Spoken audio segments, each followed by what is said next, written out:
अगर आपके फेस के ऊपर भी एक्नी स्कार्स हैं और वो बहुत बुरे लगते हैं और आप एक्नी के अवल से गुजर रहे हैं या गुजर चुके हैं, तो इन एक्नी स्कार्स को घर पे रहते हुए बहुत हद तक आप किस तरीके से रिड्यूस कर सकते हैं।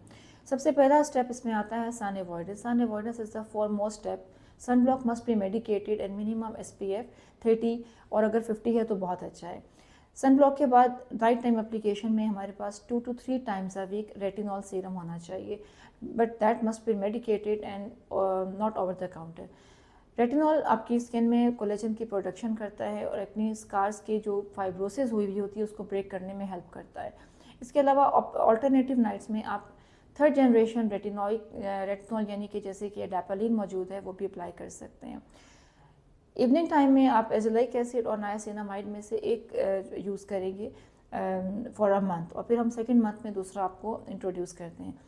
3 मंथ्स आपने ये ट्रीटमेंट को रेगुलर जारी रखना है। इसके बाद आपके 10 to 20% रिडक्शन हो जाती है एक्नी स्कार्स में।